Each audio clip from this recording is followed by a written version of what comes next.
Dans cette vidéo, nous allons vous présenter l'outil de commande de la fenêtre de tag qui vous permet de créer des workflows clairs et concis lors du tagging d'un match. Le principe de base des fonctions de commande était que, lorsqu'un bouton est cliqué pendant le tagging, cela déclenche un changement dans la fenêtre de tag. Cela peut être par exemple l'apparition ou la disparition de boutons associés, la modification du nom ou de la couleur de certains boutons, ou encore l'affichage différé d'un descripteur graphique jusqu'à ce qu'il soit nécessaire. Comme nous l'avons mentionné, il s'agit d'un outil extrêmement utile qui, une fois configuré correctement, peut révolutionner vos processus de tagging. Voyons donc quelques-unes des principales fonctionnalités de cet outil. Pour créer une commande, sélectionnez un bouton dans l'environnement d'édition de la fenêtre de tag, puis cliquez sur l'icône « Commande » dans la fenêtre de contrôle. Plusieurs types de commandes sont disponibles ici. Vous pouvez choisir entre « Renommer »,« Afficher »,« Masquer »,« Changer la couleur »,« Démarrer » ou d'autres commandes. Commençons par les commandes de renommage. La première option vous permet de modifier simplement le texte d'un bouton lorsqu'il est cliqué. De même, la deuxième option vous permet de changer uniquement le nom du bouton cliqué. Vous devez savoir que les commandes sont toujours déclenchées lorsque le bouton sélectionné est cliqué et peuvent affecter ce même bouton ou tout autre bouton de la fenêtre de tag. Par exemple, ici nous avons créé un bouton servant à surveiller le temps de jeu. Tant que ce bouton n'est pas cliqué, il affiche « Stop », mais une fois cliqué, nous souhaitons que le texte affiche « En cours ». Nous utilisons donc une commande de renommage pour cela. Nous choisissons la commande « Renommer ce bouton » et ajoutons le nouveau nom.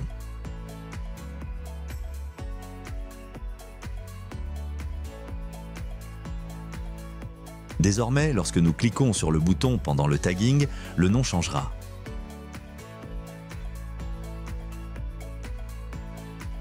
Dans ce cas, nous ajoutons des commandes à un bouton manuel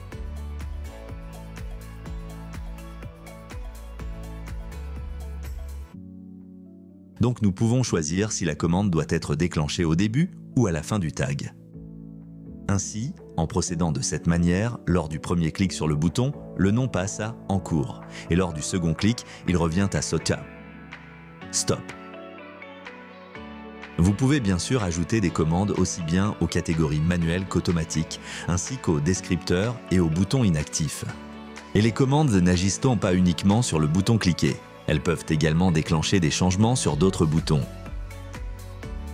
Par exemple, notre bouton « Changement de possession » peut déclencher des actions sur d'autres boutons. Lorsque celui-ci est cliqué, nous voulons que le bouton Attaque passe à défense quand la possession change. Nous sélectionnons donc le bouton de possession et nous allons ajouter la commande « Renommer le bouton » avec l'ID 1 en nouveau nom du bouton. L'ID correspond au code unique que chaque bouton possède. Lorsque vous cliquez sur un bouton, vous verrez que chaque bouton a un ID distinct. Quand un nouveau bouton est créé, un nouvel ID lui est attribué. Chaque bouton est donc unique à ce niveau, ce qui vous permet d'identifier facilement celui que vous souhaitez modifier. Double-cliquez sur la commande, sélectionnez le bouton spécifique que vous souhaitez modifier, puis saisissez le nouveau nom à lui attribué.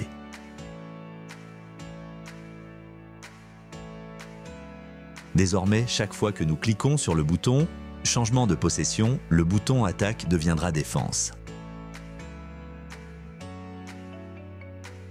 Les autres options dans la section « Renommer » permettent de déclencher des changements sur des boutons similaires ou portant un nom similaire.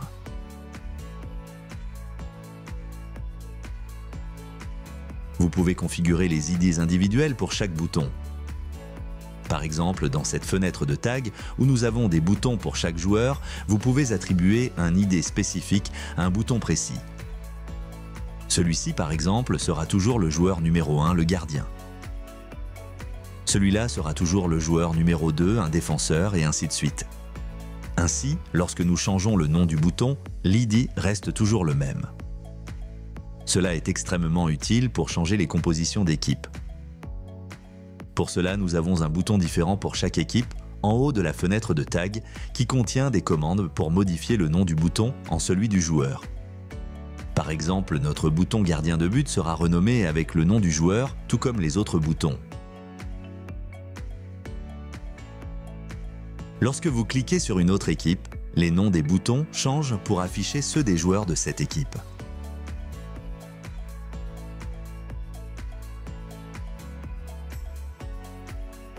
Vous remarquerez que l'idée de chaque bouton ne change pas. Cela signifie que vous pouvez changer toute la composition d'équipe en un seul clic.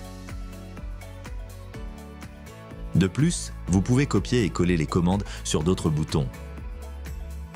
Cela facilite grandement la création d'une nouvelle équipe. Il vous suffit d'aller sur l'un des boutons d'équipe, de copier et coller les commandes sur un nouveau bouton que vous créez, puis de modifier les noms de chaque joueur.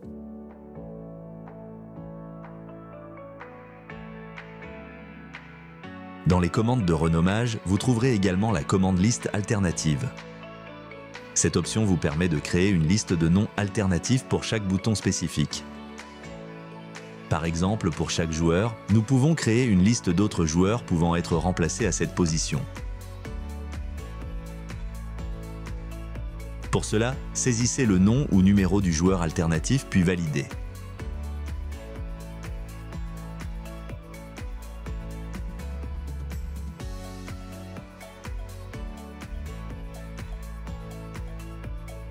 Désormais, lorsque vous faites un clic droit sur le bouton, vous verrez l'option « Liste de renommage » qui vous permet de changer rapidement d'un joueur à un autre.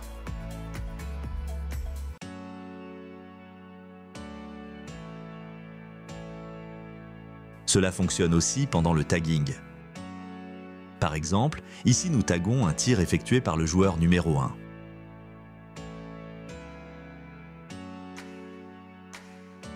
Ensuite, s'il y a un remplacement et que nous changeons le bouton pour le joueur 21, alors lors du prochain tir tagué, le joueur 21 sera automatiquement associé au clip. Vous pouvez appliquer cela à d'autres concepts, comme changer la première mi-temps en deuxième mi-temps d'un simple clic, ou changer l'état du match de égalité à victoire. Le groupe de commandes suivant est celui des commandes affichées masquées. Comme leur nom l'indique, elles permettent de contrôler quels boutons sont affichés lorsque la commande est déclenchée. Par exemple, lorsque le bouton tir est cliqué, nous souhaitons que les boutons tir et but apparaissent pour poursuivre le processus de tag. Pour cela, nous ajoutons une commande affichée au bouton initial, puis nous sélectionnons les boutons correspondants. Si vous souhaitez masquer des boutons lorsque la commande est déclenchée, vous utiliserez alors la commande masquer. Nous avons déjà ajouté ces commandes de masquage au bouton attaque.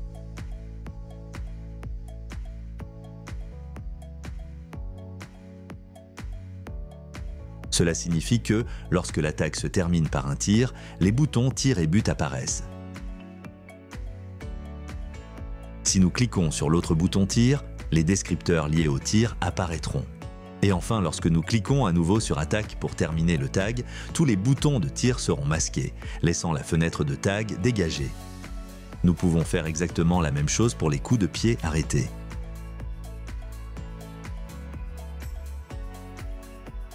Vous pouvez masquer des boutons spécifiques ou des groupes de boutons. Par exemple, si nous avons un groupe contenant tous nos joueurs, IsoSaisie, nous pouvons sélectionner un bouton pour déclencher les commandes affichées, masquées pour ce groupe.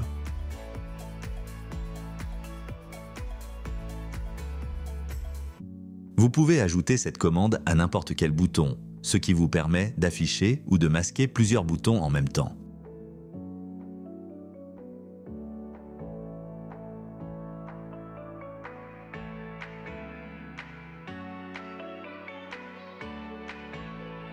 Désormais, les boutons des joueurs ne seront affichés que lorsqu'un tir est effectué. Les commandes affichées, masquées, peuvent également être utilisées pour les descripteurs graphiques. Par exemple, lorsqu'il y a un coup franc, le descripteur graphique n'apparaîtra que lorsque ce bouton est cliqué.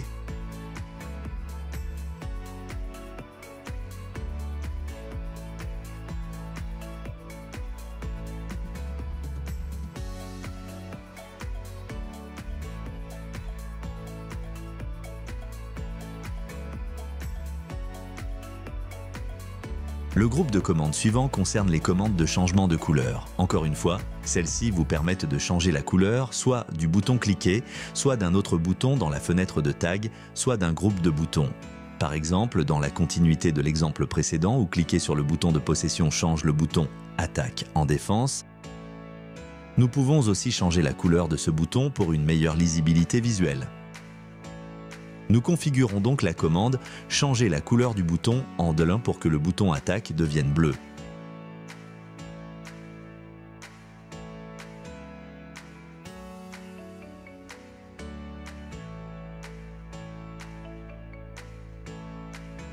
Maintenant, lorsque vous cliquez sur le bouton de changement de possession, le nom du bouton Attaque devient défense et il devient bleu. Voyons maintenant les commandes de démarrage. Celles-ci configurent l'apparence des boutons au début du processus de tagging ou lorsque vous quittez l'écran d'édition.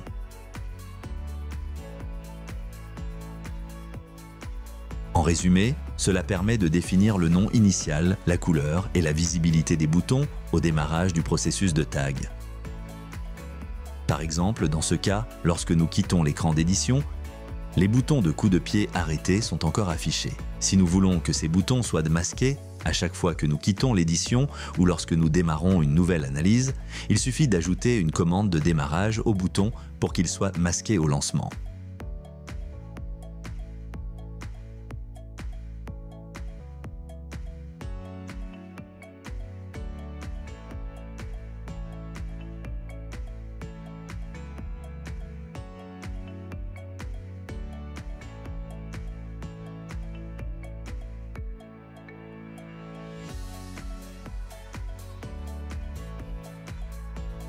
Vous pouvez également définir le nom initial du bouton. Le nom initial est toujours associé à un autre bouton. Par exemple, ici, nous utilisons l'option qui consiste à utiliser le nom du bouton combiné avec le nom d'un autre bouton. Cela signifie que le texte du bouton situé au-dessus sera intégré dans le nom du bouton. Ainsi, lorsque nous commençons le processus de tag, le bouton affichera « Possession domicile ». Le bouton changera son nom en fonction du bouton associé. Donc, si nous changeons le nom de ce bouton, vous verrez que le bouton de possession se met automatiquement à jour.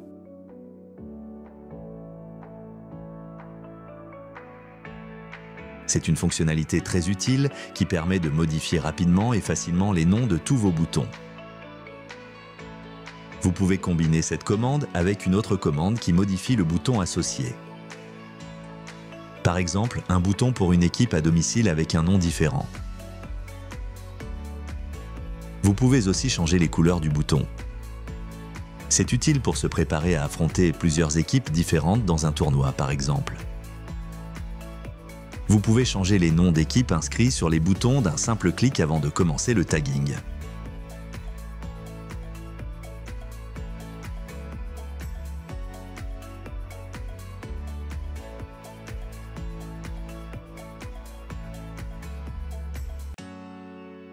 Enfin, nous avons l'option « Autre commande ».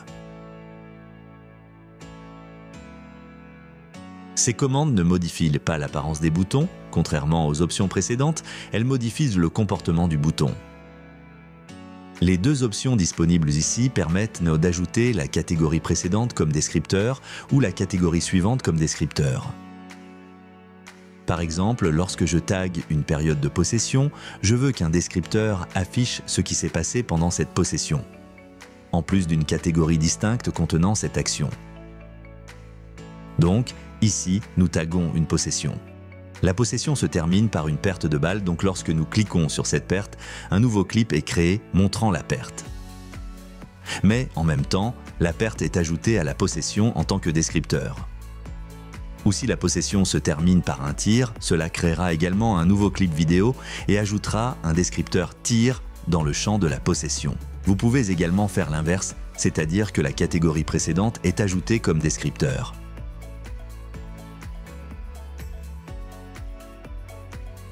Par exemple, si nous avons un corner suivi d'un tir, la catégorie corner sera ajoutée au tir en tant que descripteur. Cela signifie que vous pouvez voir immédiatement ce qui s'est passé juste avant le tir. Enfin, gardez à l'esprit qu'un bouton peut contenir autant de commandes que vous le souhaitez et il existe de nombreuses façons de les combiner. Vous pouvez aussi verrouiller des boutons pour qu'ils ne soient jamais affectés par des commandes. Et n'oubliez pas que les commandes peuvent aussi affecter d'autres panneaux de la fenêtre de tag si vous utilisez notre outil de panneaux multiples.